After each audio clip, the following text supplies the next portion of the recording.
another edition of the Talkin Solutions podcast. And in this episode, we're focusing on sustainable business consulting and how to make your company more sustainable. I'm sitting down with the co-founders of Moiety Consulting, Emma Walsh and Lidia Martin, with us today. And how are you two doing? Emma, how are you doing? We're doing so well. Thanks for having us on, Will. Thanks for coming on. And Lidia, how are you? Yes, really excited to be here. We're big fans of the show, so we are glad to be here with you.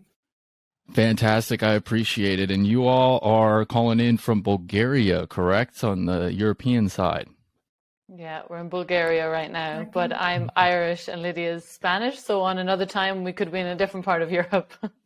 Hey, you got to love that flexibility, don't you? And thank you so much for coming on the show. I'm really excited to have this conversation. You know, obviously for me and what I'm about in the show is very much about impact-driven solutions. And you all are doing a fantastic job at promoting kind of climate positivity, sustainable consultancy for businesses and things. So really excited to dive in and figure out more and learn more about that solution. But before we do so, I'd love to hear a little bit of backgrounds about yourselves. You mentioned Lidia from Spain, Emma from Ireland, but you're in Bulgaria now and you are co-founders of this company. So would love to hear your backgrounds and what kind of brought you to go into business together. And so Lidia, we'll start with you. Well, I go way back with sustainability and climate. I have been doing advocacy for many years and communication. I've been doing working on campaigns to raise awareness about sustainable fashion and sustainability as a whole on social media for a very long time. And then it was like a natural progression getting into consulting. I started getting into consulting 3 years ago. And at the beginning of this year, I partnered with Emma. So sustainability is my niche. It has been my niche since the beginning. So Emma, if you want to go. Yeah, so sustainability was Lydia's niche, and my niche was actually the spirits and wine industry. That's where I started my career. So I did marketing for my bachelor, and then I ended up 4 years later as the brand development executive for a very well-known whiskey brand for all of the Balkans. That's how I ended up in Bulgaria. But through time, my favorite part of my job was the sustainability side. It was always really important throughout my role. And then I ended up doing a project for someone in Ireland, which was bar related, sustainability related. I had to learn more and bone up on my knowledge for that project. And then I realized, okay, this is actually what I want to do totally. And I quit my part-time job. And around that time, Lidia was also thinking about doing consulting full-time. We were like, hey, why don't we do this together? So it worked out so well. Oh, that's fantastic. A wonderful story. And funny how the timing just lines up perfectly, right? And yeah. Exactly. And it works great. And let's get into it. Let's talk about it a little bit as well and why there is such a need for your services and your abilities. You know, one thing that I've kind of noticed with a lot of the companies that I look at and work with is a lot of the time it's the kind of the system and the way it's built to manage things to start is that startups and businesses in general, small businesses, it's challenging to be sustainable. So why is it that you think that they operate unsustainably by default on that? And Lidia, I'll let you take this one. Yeah, I think I can take this one. Well, businesses and startups, they exist in a context, right? In a system, as you said. And this system, we know that it's imperfect. It's not the best system for planet or for people. And that is essentially why, as consumers, we also have to make decisions in our daily lives about what we consume, how responsibly we do it. And it's the same for businesses. These decisions can be very frustrating just because they exist in a system where metrics are GDP and cash flows. And if they want to go beyond and take care of the environment or of ethical concerns, it is not natural in the current system. So they have to go above and beyond and take extra steps, and they need a lot of knowledge, and that's exactly where we come in. Exactly. That's the need that you fit. That's very interesting on that front too. You mentioned kind of the lack of maybe awareness and knowledge that's around running a sustainable business. You know, for me, I know a lot about kind of the sustainable web, which is a way that is great to reduce kind of your digital eco footprint and within your marketing practices as well. But what I also learned while learning more about sustainable web are the different ways that you can actually be more sustainable through your actual marketing practices, kind of being more intentional and things of that nature. And I thought that was really interesting. And Emma, I'd be curious to hear a little bit more about that, because I know that's kind of more your specialty is in that marketing. And how do you kind of make things green marketing? When was this kind of a thing that companies started to get worried about, and ways that you can actually kind of be more green, but first and foremost, just the challenges of being green in your marketing practices? In your marketing, this is, I could talk for a whole other podcast on this only, but this is exactly it. It's the importance of ethical marketing, or ESG marketing, or sustainability marketing, however you want to call it, is that the marketing is the messaging, and you need to be marketing an ethical product in the first place. So it's not just about the message that you're putting out. It's about making sure that your business is ultimately sustainable. And then the message that you put out after that can be sustainable, right? And if you try to put out a message that seems ethical when your product, service, business is actually not sustainable, not ethical, we know what that's called. We know that's called greenwashing. So step number one is actually making sure your business is running in a way that's even worth communicating. But the fact that businesses are now thinking about green marketing and how to market to their target customer and show that they are green is a really positive thing, because it means consumers want it. Consumers are calling for it. So it's a nice new trend that people need to realize how to structure their business and their marketing aligned together. Right. And Emma, you mentioned one thing in there as well, and you see this all the time with greenwashing, right? And things of that nature. One thing that I kind of see with small businesses or early stage startups is that they fall into that trap of trying to do everything at once. Right. And if they're an impact driven kind of startup founder or anything like that, they're trying to be super sustainable while trying to make some profit, while also trying to get new leads, while also trying to develop their app or their product, while also trying to market and sales and all of these things. And it can be, quite overwhelming on that front too. So when you kind of come in and approach and you see that problem where maybe their product is not as sustainable as it could be, and then you're kind of coming into the marketing, what are kind of some of the challenges as a startup founder they face if they're new to the marketing to kind of learn about it? Is it easy to get these resources and learn online these days? Or like, where are some of the best opportunities to kind of figure it out and kind of learn a bit about it so that you don't unintentionally become, someone who's greenwashing, even though, you're trying, exactly, but you just can't keep up with all the challenges? Exactly. I mean, of course, we're biased. We would say that you could come to a sustainability consultant like us. Of course, there's always advice out there for how you could do it. But the advice that I would give to anyone starting up right now is it's harder to build something unsustainable and then try to make it sustainable later. Just try to ask yourself these questions during your startup. Try to think, is your idea sustainable, and can you make your business plan sustainable from the get-go, or can you make it more sustainable from the get-go? Does your SWOT analysis look at threats and risks in the future that are environmental, social? Does your SWOT analysis include this? Because if it doesn't, your investors maybe later in life will not look at you if you don't look future-proofed, if you haven't taken those sustainability risk factors into consideration now at the startup phase. So don't leave it till later. Are you being legally compliant? Are you checking those regulations? And the last thing is you need to ask yourself, not do I care, because that's not the issue. The issue is, do your customers care? Do the people that you're trying to sell to care about sustainability? And when the answer is yes, come to us, we'll help you. Yes, there we and go. Just to build on that. Oh, sorry. No, just to build on that, I think that the challenge really starts with the business owner or with the startup founder. Like sometimes they're not aware of how deep their impacts go. For example, we had one client in the hospitality sector that was not aware of the environmental impact of food waste. And he thought, he was taking great steps in other areas of his business. And he was really shocked to learn that even food waste, something that biodegrades in theory, has a very negative environmental impact. So the work really starts there in sort of educating them first, because if there's a commitment in leadership roles or from the founder, from the owner, then things are way easier.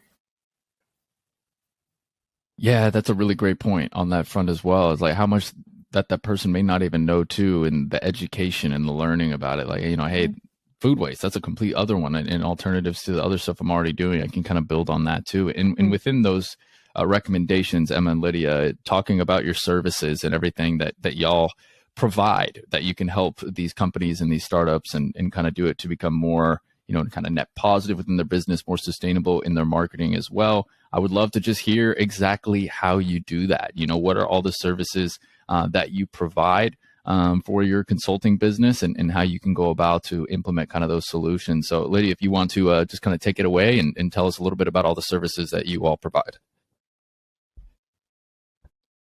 Yeah, of course. So we help businesses create strategies that help them create profit, but also take care of the planet and of their workers, of any stakeholder. We don't discriminate in terms of sizes or sectors. We just want to work with people who are truly committed to having a positive impact. We're very solution oriented and we're very impact oriented. So we are not into just ticking boxes, into only basic legal compliance with basic environmental guidelines. We really want you as a business owner or as an entrepreneur to be aware that things are going to take some work, but they're going to be worth it. So we like to start the whole process with assessing where your business is at right now, or if it's a startup or a business plan, not a proper company yet. We look at where things are, right? Like we assess what are the impacts that you have now, your emissions. Like we look at different metrics. We look at the business model. Is it a sustainable business model from a financial and from an environmental point of view, from in both senses?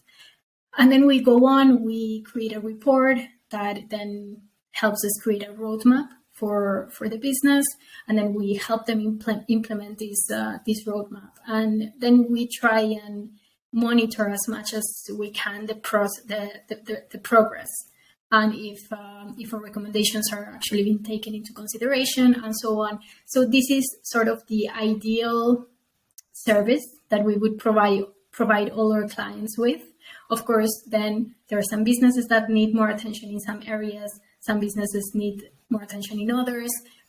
And right now, of course, I think Emma can take it away now. But the sort of last element of our complete services is actually marketing and training and guidance so marketing externally and internally, training the staff and the leadership roles in our sustainability practices.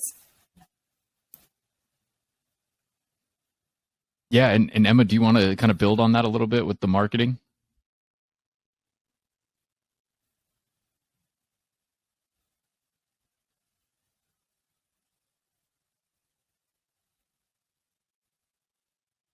Don't know if I can hear you there, Emma. I think you might be muted in. Yeah, I was going to say the same. I cannot hear you. Oh, God.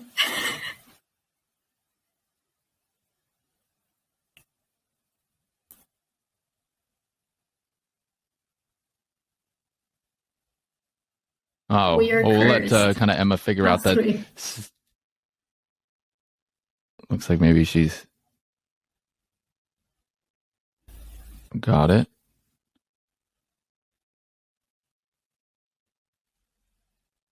No. All right. Well, we'll come back to Emma on the marketing side of things on that front as well, Lydia. But Lydia, I would also like to go after kind of building on that with your services. You kind of talked a lot about, it seems like it's a lot of education kind of coming in, and how do you implement it in certain parts and things of that nature as well. If I'm a business and I'm wondering, okay, this all sounds great, but what are going to be like my major benefits? What are going to be the things that really stand out to kind of change my company from a culture, from a sustainability perspective? What are the big kind of major benefits that your clients see when you work with them? Yeah, of course. I love this question because usually when you talk to a business owner, they think that any investment in sustainability it's not really an investment. It's just money that you lose to invest, I don't know, in energy efficiency or something, and that money goes nowhere. But actually, there is a lot of financial benefit to implementing sustainability practices. First of all, you're going to gain customers, you're going to attract investors, so you're going to be getting that direct benefit. You're going to see that money come in because we know that customers are more interested than ever and more knowledgeable than ever in sustainability. And a smart investor is going to invest in a future-proof business, and a sustainable business is a future-proof business. So those are like the main direct benefits to implementing sustainability. Then there are others that really are more relative. They depend on your industry, they depend on your size, or even where you are geographically. You can also stay ahead of trends. For example, this as I have mentioned, is a very relative indicator. But for example, in the European Union, where we are based right now, in a few years, medium SMEs, medium businesses and small businesses are not going to have the let's say the luxury to decide whether they want to be sustainable or not. They will have to be sustainable by law, essentially. And then, of course, it increases your brand equity. It can reduce costs. There are truly many benefits. Then we can also get like all philosophical and idealistic and say that it also helps, aligning your business with your values is also something very nice to do. But there are many benefits that are more tangible. Yeah, absolutely. That's a great point. I mean, number one, values are most important, right? I mean, if you're creating a company that's not aligned with your values, then you're probably going to lose your motivation. You're probably going to lose your drive to kind of build that company. So I think aligning your values accurately is super important there. And you mentioned a couple of things about policy within the EU as well, which I know is pretty different from the US, where I'm located over here. So I want to ask a question on that front, but want to give Emma an opportunity to go back and kind of talk about the marketing as well on that front and kind of learn more about those services. Is it working? Yay! Yay! That's great. And I still remember what I was going to say. So thank you for bringing it back to me, because I had something really nice to say. What I was going to say before on the marketing side is that, what I said was, if you have seen Emma and Lidia, if you've brought us into your business, if we have done the work and you're putting in the hard work of making your business sustainable, you want to reap the rewards. And being able to be as transparent about that and communicate that to the very best of your ability is so valuable, But then there's also a fine line. You do want to show what you've been doing, but you also don't want to communicate it like you're doing everything perfect as well. So it's such a fine line ethically, which is why we provide a lot of training to marketing teams on how best to kind of manage that. So that's why it's our like cherry on the top of our services. Fantastic. Yeah. The cherry on top, if you will. And that was a very energetic response there, Emma. I'm glad that we waited for it. So it's perfect on that front as well, because it is like you want to see the results of your hard work, right? I mean, you've been sustainable. You've put in all this effort to be more sustainable. People know that you're sustainable now, but the best part of it is actually executing it and seeing some of those results for your business. So not only are you being more sustainable and creating a better ecosystem, but you're providing a solution to whatever that might be in your business practice that's ultimately going to continue to kind of snowball effect down and stuff, which I think is really important. Lidia, I want to go back to you because you made a comment about legislation and kind of policy in the EU, and that a lot of these companies, not by choice, will have to adapt to these things anyway on that front too. Can you just kind of talk to us about, like, I know France, for example, just did something where in a parking garage, every parking garage could have solar panels or something like that, which here in the US, we don't really have any of those. I can't speak for some of the local levels. Obviously we have our states here, and each state is more or less kind of like a country where it can kind of dictate its own, laws and things of that nature to an extent. So I'd love to hear just kind of a little bit more about kind of the policies in the EU in general, if you are familiar with them and stuff around sustainability, because I know I see, articles about that all the time, and how that impacts businesses that are over in the EU to kind of execute these more sustainable practices. Yeah, of course. And this is a topic that I love. My background is in international politics. So I could talk about this for days, just like Emma with marketing. So basically, individual countries are taking steps to do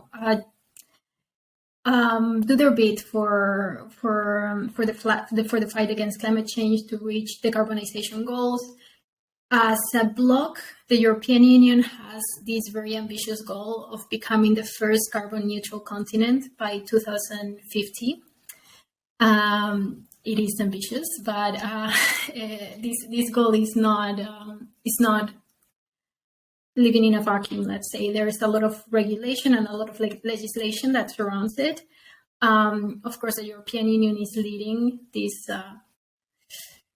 How do you say? Sorry. Is leading in terms of regulations for sustainability. We have what is called the European Green Deal, which maybe sounds familiar to US and American, with the new Green Deal that was proposed a couple of years ago in the States.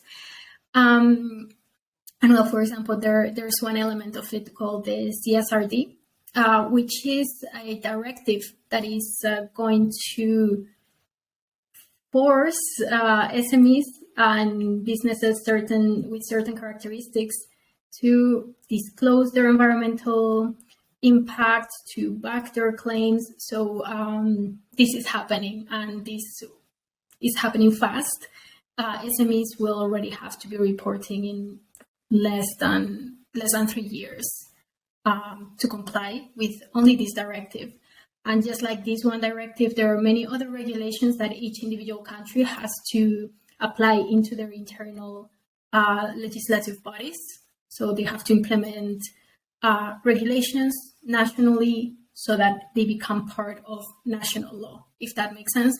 So there is, at every single level, there's a lot of pressure from policymakers.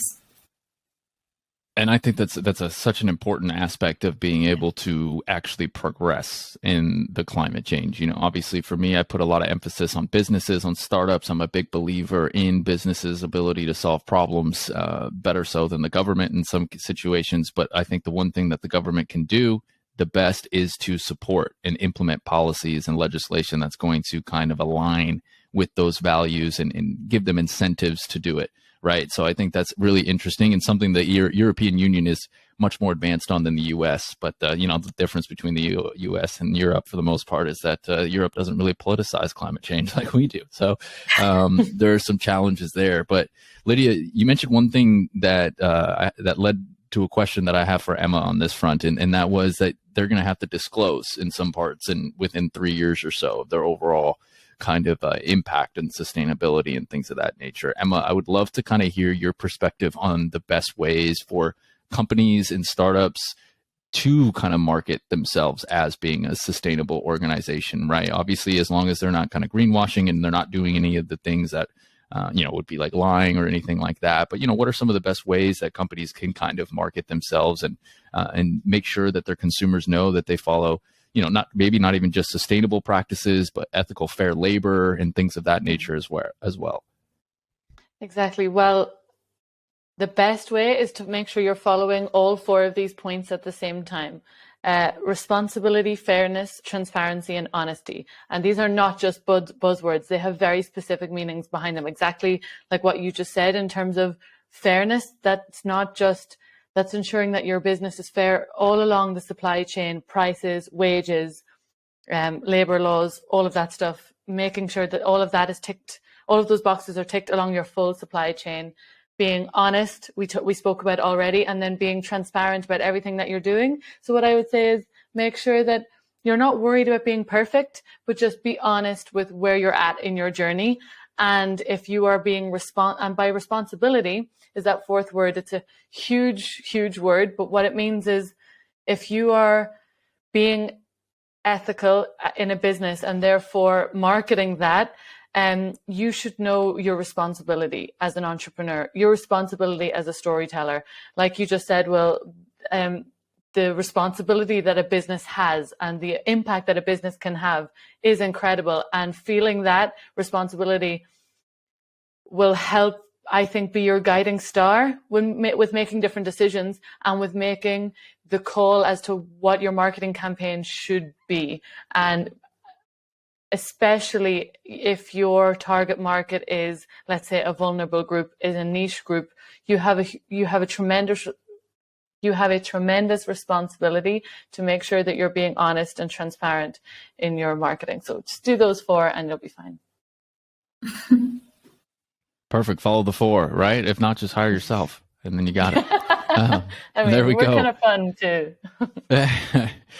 Lydia, within that as well, one of the things I wanted to ask you about to follow up on the legislation and things too on that front is, I feel like that stuff, at least for me as a business owner myself, it's kind of difficult for me to find, legislations and stuff. I got the Department of tax and revenue calling me sometimes saying, oh, you missed this estate excise tax. I'm like, I don't even know what that is. Like what is that?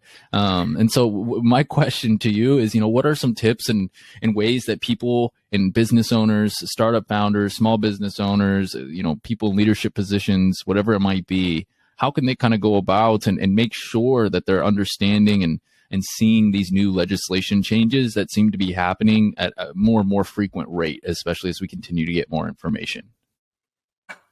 Yes, I completely agree. It's such a complex area. I love it, but it is a nightmare because it's constantly changing. It really depends on your geography. There are even some regions, not even countries in Europe, that have different regulations. So yes, it's difficult to navigate. But my number one tip is always just be informed. Read the news, watch the news, listen to the news, because that's a way to get as much input as you can without getting overwhelmed. Because you don't want to go to the website of, in our case, of the European Parliament and read 20 pages on a decision on, I don't know, sustainable financial decisions and try to find out if that applies to you or not. So it is very overwhelming. So I would just recommend to constantly staying informed about your sector, about the environment that you're operating in. And of course, if you need help, just seek it, because it's way better investing on being safe than having to pay a very large fine after you step the boundary. Yeah, absolutely. Better to put up that upfront work of doing the reading and understanding, or at least putting it into a habitual part of your day where you're kind of digesting the news or something like that, versus, having my situation where I get a phone call and I go, oh, what the hell is this? Oh no. And then I'm scrambling to figure it out, calling an accountant. So definitely much better ways to implement that on that front. So that's really good advice there. Putting Emma? on Google Alerts also is another way to help stay informed. So someone's actively jumping in with a notification being like, this came up to do with regulation in your industry, blah, blah, blah. Google Alerts. Google Alerts. Okay, interesting. Yeah. I wasn't aware about Google Alerts, so we'll make sure that we kind of add that in on that front as well. And Emma, with that, what types of businesses do you all kind of primarily work for? Do you kind of have a niche in a sector, or is it really any companies that are trying to be more sustainable and implement these, or what are kind of the things that you all look for in terms of your own kind of clients? In terms of our niches between us two, I focus more on bar and restaurant, hospitality, kitchen, event management, tourism, travel. And Lidia has an incredible expertise on fashion, but also she has a lot of knowledge on supply chain management, circular economy, etc. So between the two of us, we're covering a lot. And then if there are any other industries that pop up, we have lots of other external little consultants on board that come in and support us. So we're not trying to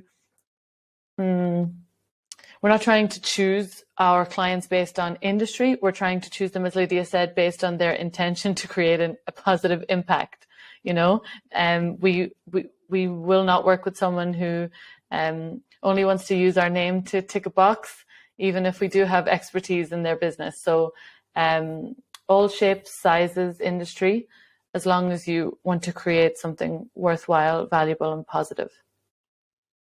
Fantastic. And within your experiences and whatnot, I know it's a relatively new consultancy and things of that nature as well, but just within your professional experience over the years, what have you kind of seen as some changes within the sustainability space over on specifically the European continent, whether it be over in the UK or the European, Western, Eastern, whatever it might be? What have you kind of seen evolve since you've started your professional journey into now? Because I feel like sustainability and companies and founders and owners and everything of that nature, they seem to be more and more concerned. It seems to be something that they're willing to invest in more, especially as the days pass and more information comes out. So I'd love to hear a little bit more about what you've kind of learned in your professional experiences in terms of how you've seen that progress since you've started. Yeah, I think maybe I can take this one because I have been longer in the sustainability bubble. Well, right now, like 1,000,000%, the biggest difference is that today businesses are aware of what sustainability means.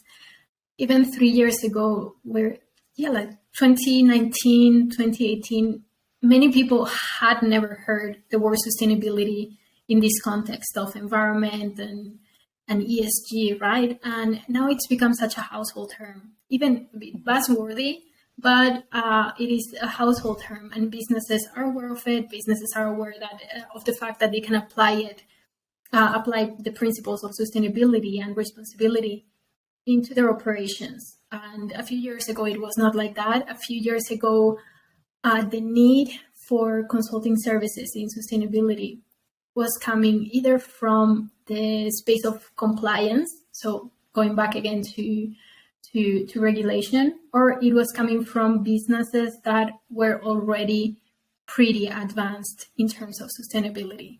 So this has also created a sort of market shift. Now there's a large space here to fill. Right. And within that as well, I would be curious to kind of building off of that question and the knowledge and the understanding from 2018 to 19. Do you see that as well in your experience with kind of supply chain and understanding that? Do you see that the supply chains are getting better? Because I know obviously right now, in some parts we have an issue with supply chain at that time, right? But do you see that as a whole in general increasing in that even supply chains are getting more sustainable? Yeah, well, now it's like a tricky time for supply chains, especially if we talk about tech, for example. That's a different topic right now. But yes, what I've been noticing is there's way more transparency, especially since after the pandemic. More consumers are demanding transparency and responsibility. And they want to know, for example, where their clothes were made, by whom, with which materials. So there's this demand for transparency, and in some cases, we are seeing that supply chains are being way more honest, way more clear, and they're traceable. Like back even 3 years ago, sometimes it was impossible to trace some supply chains in the textile sector, even from brands that said to be sourcing their materials sustainably. You cannot imagine. So in terms of transparency, 100%. That's great. That's fantastic to hear that it's kind of progressing on that front as well, because that's going to be something that I think plays a really big role in the fight against climate change and trying to reduce the footprints because of how much is actually within the supply chain that can be fixed there as well. Emma, you talked a lot earlier when you were doing your marketing and the importance for companies in their marketing, and a lot of what they are doing is they're kind of learning, and it's education and it's kind of knowledge within that kind of marketing as well. I'm curious to learn a little bit more about how you've learned and what you've kind of evolved into a little bit as well from, like you had mentioned before, a completely different industry in the beverage and spirit space, right? And now into kind of more sustainable marketing practices as well. What are some of the biggest takeaways you've taken in trying to be a more sustainable marketer in and of yourself? Oh yeah, my last couple of years have been a huge learning curve. So where it started was I was asked to create a marketing campaign that was around sustainability for a restaurant in my hometown, and I was like, okay, let's do a nice little like seasonal menu, and let's tell everybody that we're doing the seasonal menu, for example. And then when I started checking, and okay, so what's in season? Okay. Okay. Well, where is that coming from? All right. So, what's the carbon emissions rate to that? Oh my goodness. Okay. Let's do local as well. And then I got down this rabbit hole okay, you can't just do one thing. And you need to have, I don't like this word because it means a lot of things, but holistic. You need to have a holistic view to everything that you're saying. And this is why I got into sustainability, because I refused to put my name behind a message that I couldn't stand by. And then I was months in the hole of being like, how do we actually create a sustainable marketing campaign then? Because we need to do all of this. So I think what I've learned is that it's with anyone's sustainability journey, whether it's a business or a person's, it's okay to not know, but it's not okay to stick your head in the sand. And I would stand by that wholeheartedly and just keep trying to learn, keep asking questions from your suppliers, from all of your stakeholders, and keep demanding more. And I've learned that it's okay to say that. It's the age of information. We're constantly getting new information. We're learning new things. Scientists are more innovative than ever before, and so there's a lot to continue to learn.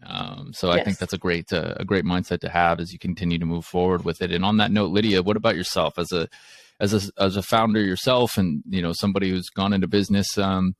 What have you learned kind of as a business owner and startup, and kind of about yourself and just about being in business in general?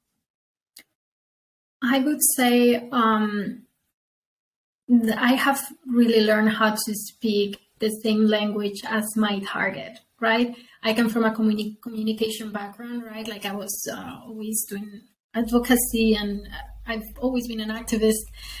So I was very used to trying to pass on the message of let's not consume sustainable fast fashion, for example, in a very different way to what I say now that I'm approaching business owners. For example, I'm an activist at heart, but I have tried to really tailor the message to the person that I'm talking with, and I have found out how important it is to actually do that in order to get people on board and get them excited about taking steps towards sustainability. And of course, Emma has had a lot to do with this, with opening my mind in this sense. Like her little marketer brain.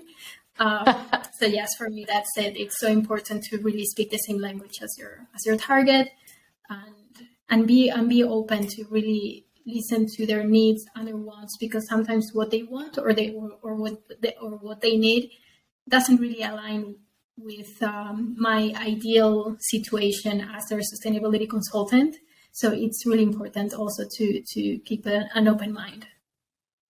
Yeah, fantastic. Yeah, that's really great, actually, and something that I've learned as well. I think communication is arguably the most important skill any one human can have, right? Because if you're able to communicate with people effectively and in an efficient manner, that can really open a lot of doors and do a lot of positive things for you as well. So fantastic to hear about what you both have kind of learned in your journeys as well. But what's in store for the future? What do we have kind of going on in the future of Moiety Consulting? What is it that you want to kind of implement or anything like that, especially as we are in the 2023 calendar year and kind of moving towards it? So I would love to hear a little bit more about the future plans for whomever wants to take this one. Can I take it? So hand raised goes to Emma. Thanks. We are we're not going to give it all away on the first date, but we are incredibly excited for 2023. We know why Moiety exists, and we know that the skills that we have paired with the passion that we have to get that job done is going to have such a positive impact. So the goal for Moiety is to find a way that we can democratize our services. If we are one woman for 1 hour in one consultation, that's incredible. But right now we are in a mixing pot to figure out the best way to scale our knowledge so that we can really democratize this and make sustainable development accessible to all shapes and sizes. Stay tuned. Stay tuned. There we go. Podcast episode number 2, 1 year from now in review. There we go. Did they achieve it? No, that's great. I mean, I think that that's really important if you can try to put this into a lens and something that every company can do, especially what I was kind of alluding to earlier, especially those early stage startups where, that founder is kind of wearing multiple hats and they want to be more sustainable, but it's difficult to be more sustainable because they also have to make money. So they focus on different aspects, and, only one person has so many hands, right? So I think that making it more accessible and figuring out a way to do so is going to be something that's going to provide some tremendous value and growth in the future on that front as well. But I want to hear more about how people can get in touch with you. So we know about your services. We know about the importance of running a more sustainable company now and things of that nature. So how can people find out more information and get in contact with you? Is it via social media? Is it via your website? What are the best ways to learn more and get in touch and also learn more about building a more sustainable business in general? Yeah, of course, we're on social media. Our handle is everywhere at Moiety Consults. We are also on LinkedIn. We're very active there. Emma is great at that. And also our website is moietyconsulting.com. We love talking with people on our DMs. We're more active there than on the grid, actually. so our DMs are always open for whoever has questions or wants to learn more about what we do. Awesome. Open invitation. If you got any questions regarding sustainability and things of that nature, they will geek out with you on it. So definitely make sure to send a DM there to learn some more information. I know that your website has a resource section as well with, I think, what's it called? Susty Hub? Yeah, the Susty Hub. Yeah, you can find all things I remember fun, seeing that. interesting, sustainability blogs that are relevant for different industries across the board. Fantastic. And then, of course, you can find that website at moietyconsulting.com. That's MoietyConsulting, consulting.com. And then follow them over on social media platforms, including LinkedIn and Instagram as well. Is there anything that any of you two would like to add that maybe we may have missed on this podcast episode to provide some more information? I would just like to add that I think Lidia touched on it a little bit earlier, that the word sustainability, for good and for bad, has become a little bit buzzwordy. But I think it's like anything, it rose to fame so quick that it's being thrown around a lot. But if anybody got to the end of this podcast thinking that we didn't get to anything specific, write to us and we will get to it specific. Right now we're talking big picture things, but sustainability is not just a buzzword. It's a solution. It's a means to making your business profitable, and we can show you that. So just reach out. Wow, that was such a good quote. That was so nice. There's the sales pitch, putting that marketing sales hat on right there. No, fantastic. And I agree. I mean, I think that, if you're looking to learn more about it, there's so much more in depth. You two both mentioned earlier, your specialty is in marketing, Emma, and you could talk all day about it. We could have a separate podcast episode surrounding green marketing and eco marketing practices and actually how to implement that. And Lidia, you talked about, being international policy and politics and learning about legislation. We could have a whole new episode talking about that in general. I got enough questions for the both of you there. So perhaps we'll have to, slot that in at some point in 2023 as well. But I thank you both so much for coming on the show and for just educating us a little bit more on the importance of running a more sustainable startup, a more sustainable business, a more sustainable consultancy, whatever it is that you might have for the business model, no matter what your kind of industry or sector is. So thank you both so much for coming on the show. I've enjoyed this conversation. Thanks so much for having us. See you in 2023. There it is, 2023. Those are the co-founders of Moiety Consulting, Emma Walsh and Lidia Martin, joining us here on the Talkin Solutions podcast. That is going to wrap up this edition of the show. As always, if you enjoyed the episode, I'd appreciate a little support myself, some subscription perhaps, or subscribe, I should say. There's no paid subscription. Don't worry, you're good there. And then, of course, a 5-star review would be great. And then if you want to sign up for the newsletter, you can do so and then get some more behind the scenes access and things of that nature as well about other great impact driven founders that are providing solutions to some societal problems. So hope everybody has a great rest of their week, and I look forward to speaking with you in the next episode. Thanks for listening to the Talkin Solutions podcast. Tune in every Wednesday for a new episode and check out all of our guests on our website at cheshtech.com. That's CHESHTECH.com to learn more as we continue our mission of supporting impact-driven founders. Be sure to follow us on Instagram at Talkin Solutions Podcast and subscribe to our YouTube channel, Talkin Solutions. If you liked this episode, I'd really appreciate a review and a recommendation to a friend as we focus on highlighting these great founders and individuals providing solutions to societal problems and bringing optimism into the world.